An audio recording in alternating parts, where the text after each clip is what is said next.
Hello, ഇന്നത്തെ കഥയിലേക്ക് എല്ലാവർക്കും സ്വാഗതം. വിജയലക്ഷ്മി അറക്കിലേക്ക് വന്നിരിക്കുകയാണ്. ആ സമയത്ത് ആദ്യം തടഞ്ഞുവെങ്കിലും പിന്നീട് ഗീതുവിനെ കാണുന്ന സമയത്ത് രാധിക പ്ലേറ്റ് മറിച്ചിടുകയാണ്.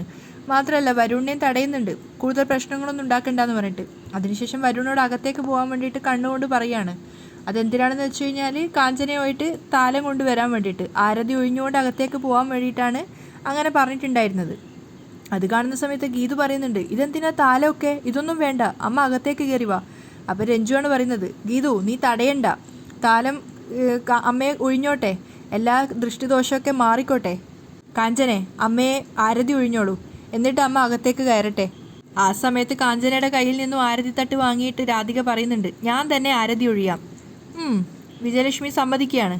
അങ്ങനെ രാധിക ഒരു പരിഹാസത്തോടെ എന്ന പോലെ ആരതി ഒഴിയുന്നുണ്ട്. പക്ഷേ ഗീതുവിന് എന്തൊക്കെയോ ചില സംശയങ്ങൾ തോന്നുന്നുണ്ടായിരുന്നു രാധികയുടെ ആ പെരുമാറ്റം കാണുന്ന സമയത്ത്.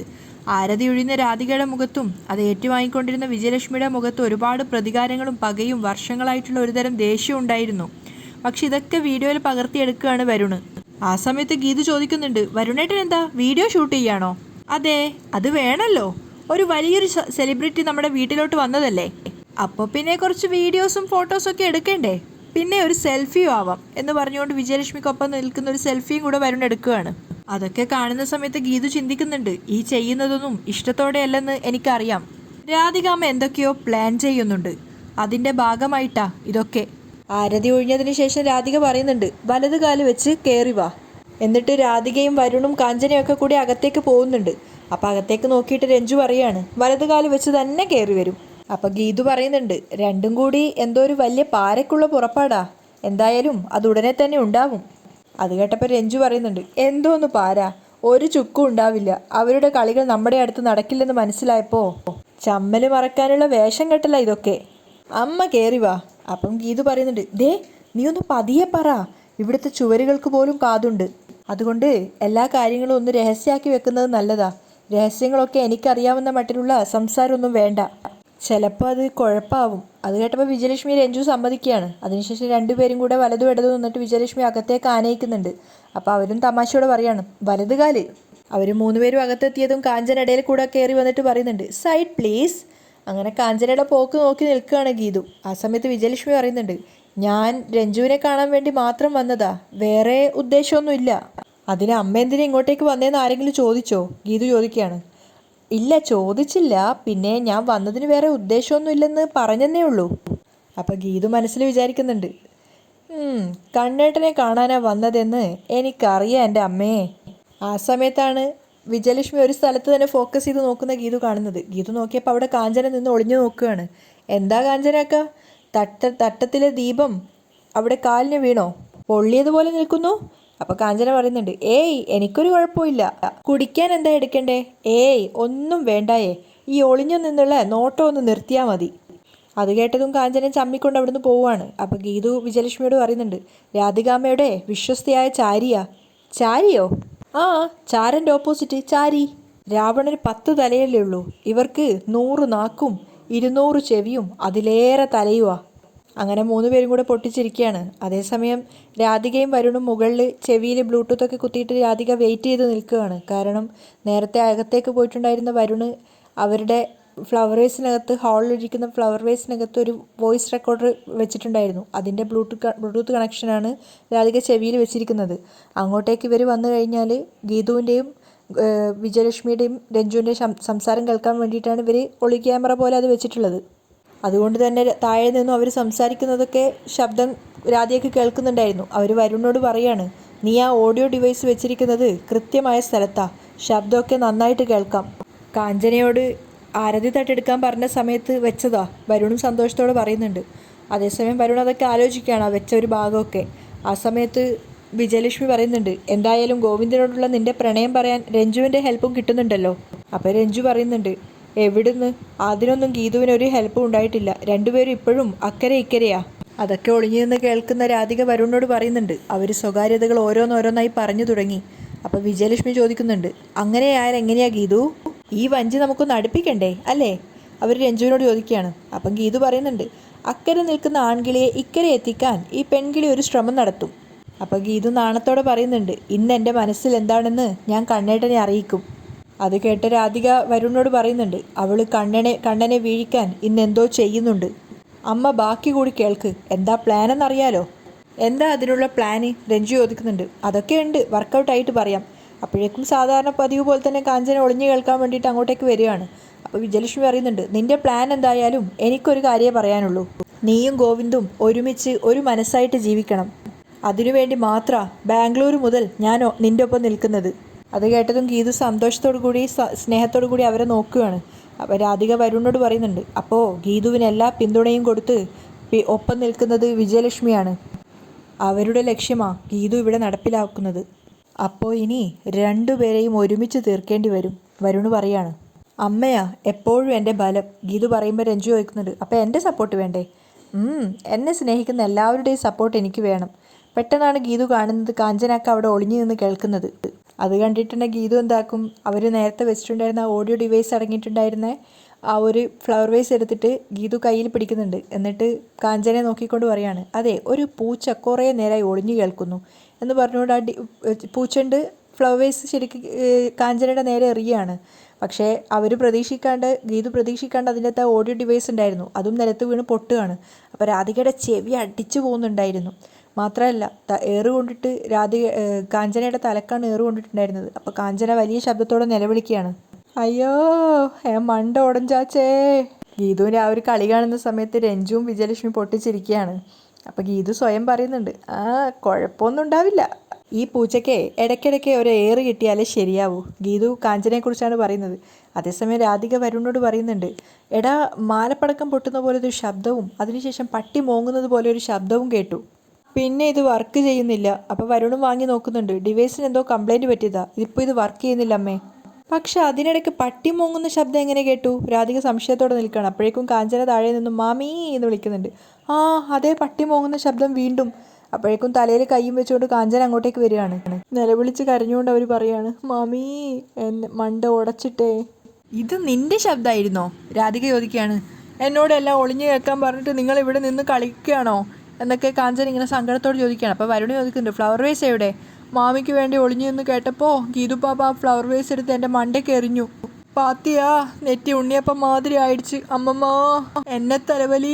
അപ്പോഴേക്കും വരുണ് കയറുകയാണ്. ദേ ഇവിടെ നിന്ന് ശബ്ദം ഉണ്ടാക്കാതെ പോയേ എന്ന് പറഞ്ഞുകൊണ്ട് കാഞ്ചനെ ഓട്ടിക്കുകയാണ്. ആ സമയത്ത് രാധിക പറയാണ്, പ്രധാനപ്പെട്ട ഒരു കാര്യം അറിഞ്ഞു. കണ്ണനും ഗീതുവും ഇതുവരെ അവരുടെ ഉള്ളിലുള്ള ഇഷ്ടം തുറന്നു പറഞ്ഞിട്ടില്ല. അപ്പോൾ ഗീതു ഗർഭിണിയാണെന്ന് പറഞ്ഞത് അവൾ നമ്മളെ വിഡ്ഢികളാക്കിയതാ. നമ്മൾ അതിൽ ചുറ്റിപ്പിടിച്ച് കറങ്ങുമെന്ന് അവൾക്കറിയാം. നമ്മളെ മനഃപൂർവ്വം തെറ്റിദ്ധരിപ്പിച്ചതിന് അവൾക്കൊരു സമ്മാനം കൊടുക്കണം. അവൾ എപ്പോഴും ഓർത്തിരിക്കുന്ന സമ്മാനം തന്നെ കൊടുക്കണം. ഗോവിന്ദിന് മുന്നിൽ അവൾ ഇന്ന് ഇഷ്ടം തുറന്നു പറയും. അതെന്ത് വില കൊടുത്തും തടയണം. എങ്ങനെ? വരുണ് ചോദിക്കുകയാണ്. നീ കണ്ടോ, അതിനുള്ള നമ്പറൊക്കെ എൻ്റെ കയ്യിലുണ്ട്. രാധികയ്ക്ക് ഇപ്പോഴാണ് ശരിക്കും ഒരു ആശ്വാസമായത്. ആ സമയത്താണ് ഗോവിന്ദ് അങ്ങോട്ടേക്ക് വരുന്നത്. മുറ്റത്ത് കാറ് കണ്ട സമയത്ത് അയ്യപ്പട്ടൻ പറയുന്നുണ്ട്, അതിഥികൾ ആരൊക്കെയോ ഉണ്ടല്ലോ, അമ്മയെ കാണാൻ ആരെങ്കിലും വന്നതായിരിക്കും. അതിനുശേഷം കയ്യിലിരിക്കുന്ന പെൻഡ്രൈവ് കാറിൽ കുത്തുകയാണ്. എന്നിട്ട് ഗോവിന്ദ് പറയുന്നുണ്ട്, കാർ സ്റ്റാർട്ട് ചെയ്താൽ ഉടനെ പെൻഡ്രൈവിൽ നിന്നും പാട്ട് വരും. അതിനുശേഷം എൻ്റെ മനോഹരമായ പ്രണയം വരും. ആ സമയത്ത് അയ്യപ്പട്ടൻ പറയുന്നുണ്ട്, ഞാൻ പോളിടെക്നിക് ഒന്നും പഠിക്കാത്തതുകൊണ്ടേ എനിക്ക് ഈ കാറിൻ്റെ പ്രവർത്തനങ്ങളൊന്നും അറിയില്ല. സ്കൂട്ടർ പോലും നേരെ ചൊവ്വ ഓടിക്കാൻ എനിക്കറിയത്തില്ല. കാറിൻ്റെ കീ ഇവിടെ തന്നെ കിടക്കട്ടെ. ഇതെൻ്റെ പ്രണയത്തിലേക്ക് കടക്കാനുള്ള ഗീതുവിനുള്ള താക്കോല. അതേ സ്വപ്നം കണ്ടിരിക്കാതെ ഗീതു മോളെ എത്രയും പെട്ടെന്ന് ഇതിനകത്തേക്ക് പിടിച്ച് കയറ്റ്. അയ്യപ്പട്ടൻ പറയാണ്. എങ്കിൽ ഇറങ്ങ്. അങ്ങനെ രണ്ടുപേരും കാറിൽ നിന്ന് ഇറങ്ങുകയാണ്. പെട്ടെന്നാണ് പുറത്ത് ഗീതുവിൻ്റെ സ്കൂട്ടർ അയ്യപ്പട്ടൻ കാണുന്നത്. അപ്പോൾ അദ്ദേഹം ചോദിക്കുന്നുണ്ട്, അല്ല കുഞ്ഞെ, ഈ സ്കൂട്ടർ കണ്ട ഇതിൽ പോയാൽ മതിയെന്ന് ഗീതു കുഞ്ഞ് തീരുമാനിച്ചാലോ? അത് കേട്ടതും ഗോവിന്ദ് ദേഷ്യം വരികയാണ്. നിങ്ങളിതിനെ ഏതെങ്കിലും ദൂരെയുള്ള തോട്ട് കൊണ്ടുപോയി കളാ. അത് ഞാൻ ഏറ്റു. താക്കോൽ ഇതിൽ തന്നെ ഉണ്ട്. ഗോവിന്ദിന് ആശംസകളൊക്കെ പറഞ്ഞുകൊണ്ട് അകത്തേക്ക് വിടുകയാണ്. ഗോവിന്ദ് സ്റ്റെപ്പ് കയറി മുകളിലേക്ക് വരുമ്പോഴാണ് പരിചയമുള്ളൊരു മുഖം കാണുന്നത്. ഇയാളെ ഞാൻ എവിടെയോ എന്നൊക്കെ ചിന്തിക്കുകയാണ്. അപ്പോഴാണ് ഗോവിന്ദിന് പെട്ടെന്ന് ഓർമ്മ വന്നത്. അപ്പോൾ ആ കാറ് നോക്കിക്കൊണ്ട് അവൻ ചിന്തിക്കുകയാണ്, ആ സ്ത്രീയാണ് ഇവിടെ വന്നിരിക്കുന്നത്. അപ്പോഴേക്കും അയ്യപ്പേട്ടൻ ഇങ്ങനെ ഉത്സാഹത്തോടെ നിൽക്കുകയാണ്. ഷിബുവിനെ വിളിച്ചിട്ട് ഗീതുവിൻ്റെ വണ്ടി തിരിച്ചിടാനൊക്കെ പറയുന്നുണ്ട്. മാത്രമല്ല ഗീതുവിൻ്റെ സ്കൂട്ടർ എടുത്തിട്ട് അയ്യപ്പേട്ടൻ വിചാരിക്കുകയാണ്, അത് മാറ്റിയിടുന്ന സമയത്ത് ഗീതു മോക്ക് ഈ കാറ് കിട്ടിക്കഴിഞ്ഞാൽ ഈ സ്കൂട്ടർ ഞാൻ എടുക്കും എന്നൊക്കെ ചിന്തിക്കുന്നുണ്ട്. അതേസമയം രഞ്ജുവിനെ തിരിച്ചു കൂട്ടിക്കൊണ്ടു പോകുന്ന കാര്യം വിജയലക്ഷ്മി അമ്മ പറഞ്ഞപ്പം ഗീതു പറയുന്നുണ്ട്, എന്തായാലും രഞ്ജുവിനെ ഇവിടുന്ന് കൊണ്ടുപോകുന്ന കാര്യം അമ്മ ചിന്തിക്കേണ്ട. അപ്പം രഞ്ജുവും പറയാണ്, അതല്ല ഗീതു, എനിക്ക് മാനസികമായിട്ട് ഇവിടെ നിൽക്കാൻ ചില ബുദ്ധിമുട്ടുകളുണ്ട്. അപ്പം ഗീതു പറയാണ്, ആ ബുദ്ധിമുട്ടുകൾ മാറ്റാൻ വേണ്ടിയല്ലേ നമ്മുടെ ശ്രമം. അമ്മയ്ക്ക് ഉടനെ ഒരു US ട്രിപ്പ് ഉണ്ടെന്ന് എനിക്കറിയാം. ഇവളെ കൂട്ടിക്കൊണ്ടുപോയ അമ്മ എങ്ങനെ US ട്രിപ്പിലേക്ക് പോവും? അതേക്കുറിച്ചൊന്നും ഞാൻ ആലോചിക്കുന്നില്ല. അപ്പോഴേക്കും ഗോവിന്ദ് അങ്ങോട്ടേക്ക് വരികയാണ്. അപ്പോൾ വിജയലക്ഷ്മി പറയുന്നുണ്ട്, ഇവളെ കൊണ്ട് ആർക്കും ഇവിടെ ഒരു ബുദ്ധിമുട്ടും ഉണ്ടാവരുത്. ആരെയും വേദനിപ്പിച്ചുകൊണ്ട് ഒന്നും നേടരുതെന്നാ ഞാൻ ഇവൾക്ക് പറഞ്ഞു കൊടുക്കാറുള്ളത്. അത് കേട്ടുകൊണ്ടാണ് ഗോവിന്ദ് വന്നിട്ടുള്ളത്. അവൻ പറയുന്നുണ്ട്, ഇവിടെയുള്ളവരെ വേദനിപ്പിക്കുന്നത് രഞ്ജു അല്ല, നിങ്ങളാ.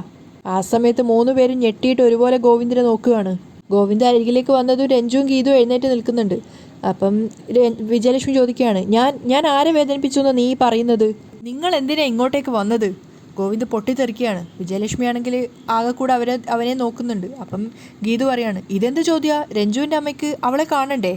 അത് കേട്ടതും ഗോവിന്ദ് പറയുന്നുണ്ട്, നീ മിണ്ടരുത്. സകല പുലിവാലുകൾ ഉണ്ടാക്കി വെച്ചിരിക്കുന്നത് നീ ഒറ്റ ഒരുത്തിയാ.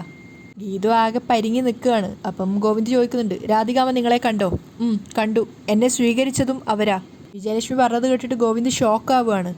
അപ്പം രഞ്ജു പറയുന്നുണ്ട്, രാധികാമ്മ അമ്മയോട് വളരെ സ്നേഹത്തോടെയാണ് പെരുമാറിയത്.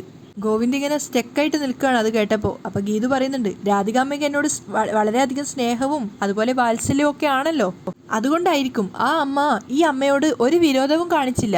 ഗോവിന്ദിന് അതൊന്നും വിശ്വസിക്കാൻ തന്നെ പറ്റുന്നുണ്ടായിരുന്നില്ല. അപ്പോഴേക്കും ഗീതു പ്രകടനം തുടങ്ങുകയാണ്. ഈ കുടുംബത്ത് സ്നേഹത്തിൻ്റെ പഞ്ചാമൃതം തെളിയിക്കുന്നവളാണ് ഞാൻ. എന്നാലും കണ്ണേട്ടൻ അത് പുലിവാലാണെന്നേ പറയൂ. ഗോവിന്ദിന് ദേഷ്യം വരുന്നുണ്ടായിരുന്നു. നിന്റെ അടുത്ത് നാവടക്കി നിൽക്കാൻ ഞാൻ പറഞ്ഞതല്ലേ? ഓഹോ, അപ്പം എൻ്റെ സ്നേഹത്തിനും പഞ്ചാമൃതത്തിനും ഒരു വിലയും ഇല്ലേ? ഗീതു മൊത്തമായിട്ട് കൊളാക്കുന്നുള്ളത് പേടിയിലാണ് വിജയലക്ഷ്മി നിൽക്കുന്നത്. അപ്പോൾ ഗോവിന്ദ് കൂടുതൽ സംസാരിക്കാൻ നിൽക്കാതെ വിജയലക്ഷ്മിയോട് പറയാണ്, നിങ്ങളൊന്ന് പുറത്തേക്ക് വാ. എന്തിനാ കണ്ണേട്ടാ? ഗീതു ചോദിക്കുന്നുണ്ട്. അപ്പോൾ ഗോവിന്ദ് ഗീതുവിനെ ഒന്നും കൂടെ ദേഷ്യത്തിൽ നോക്കുകയാണ് പല്ലിറമിക്കൊണ്ട്. എന്നിട്ട് വിജയലക്ഷ്മിയോട് പറയുന്നുണ്ട്, ഞാൻ പുറത്തുണ്ടാവും. എന്നിട്ട് ഗോവിന്ദ് പുറത്തേക്ക് ഇറങ്ങി പോവുകയാണ്. അപ്പോൾ വിജയലക്ഷ്മി പറയുന്നുണ്ട്, അതെ ഞാൻ അങ്ങോട്ടൊന്ന് ചെല്ലട്ടെ. അവൻ്റെ വായിൽ നിന്ന് 4 എണ്ണം കിട്ടിയ സ്ഥിതിക്ക് തിരിച്ച് 4 എണ്ണം അങ്ങോട്ടും പറഞ്ഞിട്ട് ഞാൻ ആ വഴിക്കങ്ങ് പോവേ. തിരിച്ച് ചെമ്പകശ്ശേരി ചെന്നിട്ട് ഞാൻ നിങ്ങളെ വിളിക്കാം. ശരി, എനിക്കുള്ള പണി അത് കഴിഞ്ഞു വരും. ചീത്തവിളികൾ ഏറ്റുവാങ്ങാൻ ഗീതുവിൻ്റെ ജീവിതം പിന്നെയും ബാക്കി. അപ്പം വിജയലക്ഷ്മി വാത്സല്യത്തോടെ അവളുടെ അരികിൽ വന്നിട്ട് പറയുന്നുണ്ട്, നീ ഇതൊക്കെ കേൾക്കുന്നത് അമ്മയ്ക്ക് വേണ്ടിയാണെന്ന് എനിക്കറിയാം മോളെ. എന്നിട്ട് അവളുടെ നെറ്റിയിലൊരു ഉമ്മ കൊടുക്കുകയാണ്. രഞ്ജുവിനെയും ചേർത്ത് പിടിക്കുന്നുണ്ട്. അതിനുശേഷം പുറത്തേക്ക് ഗോവിന്ദിൻ്റെ അരികിലേക്ക് പോവുകയാണ്. അപ്പം രഞ്ജു ചോദിക്കുന്നുണ്ട്, അല്ല ഗീതു, നമ്മളിനി എന്ത് നിലപാടെടുക്കണം? തൽക്കാലം നീ നിന്റെ റൂമിലേക്ക് പോയി റെസ്റ്റ് എടുക്ക്. ബാക്കിയൊക്കെ നമുക്ക് വരുന്നിടത്ത് വെച്ച് കാണാം. ആ സമയത്ത് ഗീതു ചിന്തിക്കുന്നുണ്ട്, എൻ്റെ പ്രപ്പോസലൊക്കെ കൊളാവോ എന്തോ? കട്ടക്കലിപ്പിൽ കണ്ണേട്ടൻ നോ പറയുമോ? ഗോവിന്ദ് വിജയലക്ഷ്മിയോട് പൊട്ടിത്തെറിക്കുകയാണ്. നിങ്ങളാണ് രഞ്ജുവിൻ്റെ അമ്മ എന്ന് രാധികാമ്മയോട് പറഞ്ഞോ? എന്തിനുള്ള പുറപ്പാടാ? എല്ലാം നശിപ്പിക്കാൻ വേണ്ടിയിട്ടാണോ ഇപ്പം ഇങ്ങോട്ടേക്ക് വന്നത്? അപ്പം വിജയലക്ഷ്മി പറയുന്നുണ്ട്, മോനെ നീ ഒന്ന് സമാധാനിക്ക്. നീ വിചാരിക്കുന്നത് പോലെ എല്ലാ കാര്യങ്ങൾ. രഞ്ജു എൻ്റെ മകളാണെന്നുള്ള കാര്യം രാധികയ്ക്ക് നേരത്തെ തന്നെ അറിയാം. എങ്ങനെ അറിയാം? ഒരിക്കലുമില്ല. ഇപ്പം നിങ്ങൾ വന്നപ്പോഴായിരിക്കും അമ്മ അറിഞ്ഞിട്ടുണ്ടാവുക. അല്ല, ഒരിക്കലുമല്ല, അങ്ങനെയല്ല. രാധിക അത് നേരത്തെ തന്നെ അറിഞ്ഞതാ. അത് കേട്ടതും ഗോവിന്ദ് ഞെട്ടുകയാണ്. അപ്പം വിജയലക്ഷ്മി പറഞ്ഞു കൊടുക്കുന്നുണ്ട്, പ്രിയയുടെ മനസ്സിൽ രഞ്ജുവിനോടുള്ള ദേഷ്യത്തിൻ്റെയും വിദ്വേഷത്തിൻ്റെയും വെറുപ്പ് കുത്തി നിറച്ചത് രാധികയാണ്. ഗോവിന്ദ് അത് അംഗീകരിക്കുന്നില്ല. അപ്പം വിജയലക്ഷ്മി പറയുന്നുണ്ട്, രഞ്ജുവിനോട് പ്രിയയ്ക്ക് അത്രയേറെ വിദ്വേഷമുണ്ടെന്ന കാര്യം തന്നെ ഞാൻ ഇപ്പോഴാണ് അറിയുന്നത്. എന്തിനാ രാധികാമ്മ അങ്ങനെ ചെയ്യുന്നത്? അമ്മയ്ക്ക് അതിൻ്റെ ആവശ്യമൊന്നുമില്ല. ഗോവിന്ദ് തിരിച്ചു പറയാണ്, ആവശ്യമുണ്ട്. കാരണം രഞ്ജുവും പ്രിയയും നിനക്ക് ഒരുപോലെ ആണെന്നത് തന്നെ. അപ്പോൾ ഗോവിന്ദ് ചോദിക്കുകയാണ്, അതിൻ്റെ പേരിൽ രാധികാമ്മയെ വെല്ലുവിളിക്കാനാണോ തീരുമാനിച്ചിരിക്കുന്നത്? അതിനുവേണ്ടി ഇറങ്ങിയതാണോ നിങ്ങൾ?